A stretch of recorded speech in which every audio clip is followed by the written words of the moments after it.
আসসালামু আলাইকুম। সকালের নাস্তায় কম বেশি অনেকেরই ঘরেই রুটি পরোটা তৈরি হয়ে থাকে।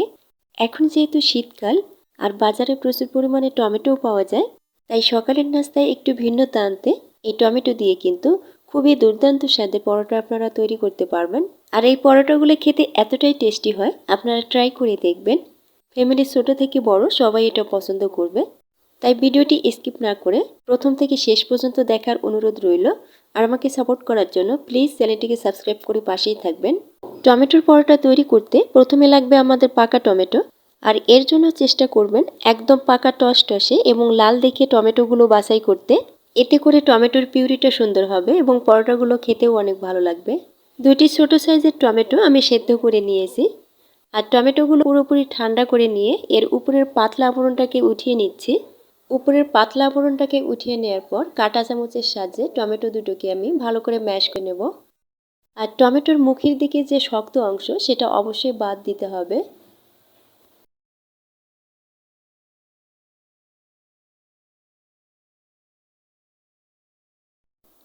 দুটি টমেটোই আমি সুন্দরভাবে ম্যাশ করে নিয়েছি, দেখতেই পাচ্ছেন।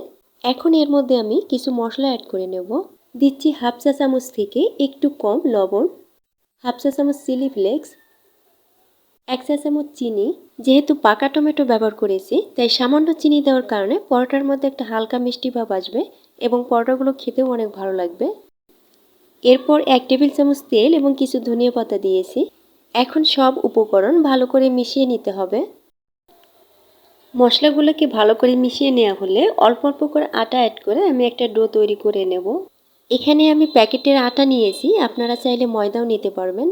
আমি ছোট সাইজের দুটি টমেটো নিয়েছিলাম আর এই টমেটোর পিউরিতে আমার এখানে আটা লেগেছে 1 কাপ থেকে একটু বেশি, তার মানে 1 কাপ প্লাস আরও 1/4 কাপ আটা লেগেছে। দেখতেই পাচ্ছেন একটা সফট ডো তৈরি করে নিয়েছি। এখন এই ডো থেকে আমি 4টি লেচি কেটে নেব।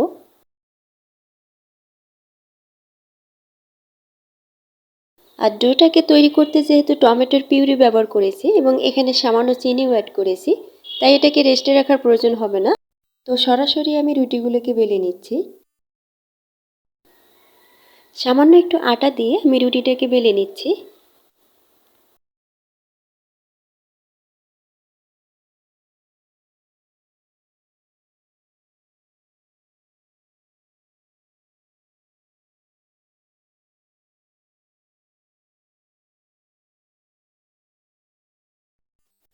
রুটিটাকে আমি বেলে নিয়েছি।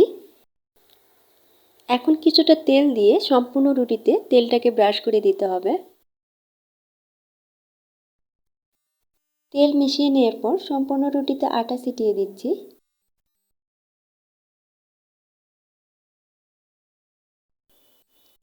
এখন পরোটার ভাঁজ দিয়ে নেব। আমরা নর্মালি যে পরোটা ভাঁজ করে থাকি সেভাবে রুটিটাকে ভাঁজ করে নেব। এবার উপর দিয়ে আবারও তেল এবং আটা মিশিয়ে নেব। এভাবে প্রত্যেকটা ভাঁজে তেল এবং আটা মিশিয়ে নেওয়ার কারণে পরোটাটা অনেক ফুলকো হবে এবং খেতেও অনেক ভালো লাগবে।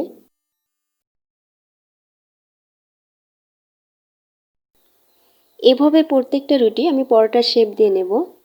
সবগুলো রুটি পরোটার শেপ দিয়ে নিয়েছি। এখন পরোটাগুলো বেলে নেব। সামান্য আটা দিয়ে পরোটাটাকে বেলে নিচ্ছি।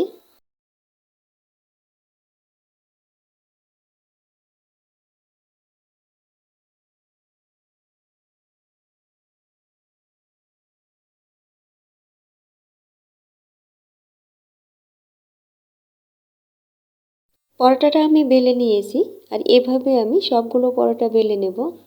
প্যানটা ভালো করে গরম করে নিয়ে আমি পরোটাটা দিয়ে দিচ্ছি। এক পিঠ কিছুক্ষণ ভেজে নিয়ে আমি এটাকে উল্টে দিচ্ছি। দুই পিঠ হালকা ভাজা হয়ে আসলে আমি কিছুটা তেল দিয়ে দিচ্ছি। এখন পরোটাটাকে তেলের সাথে ভালো করে মিশিয়ে নিতে হবে। এখন দুই পিঠে পছন্দ মতো কালার করে ভেজে নেব। দেখতেই পাচ্ছেন পরোটাটা কতটা ফুলকো ও সুন্দর হয়েছে। দুই পিঠে আমি কিছুটা কালার করে ভেজে নিয়েছি। এখন এটাকে উঠিয়ে নিচ্ছি আর বাকি পরোটাগুলো এভাবে ভেজে নেব। সবগুলো পরোটা আমি ভেজে নিয়েছি। আর এই পরোটাগুলো দেখতে যেমন কালারফুল এবং সুন্দর হয়েছে, তেমনি খেতেও অসম্ভব মজার হয়েছে। আপনারা একবার ট্রাই করে দেখবেন, আশা করছি আপনাদের কাছে অনেক ভালো লাগবে। আর ভালো লাগলে প্লিজ চ্যানেলটিকে সাবস্ক্রাইব করে পাশেই থাকবেন। সবাই ভালো থাকবেন, আল্লাহ হাফেজ।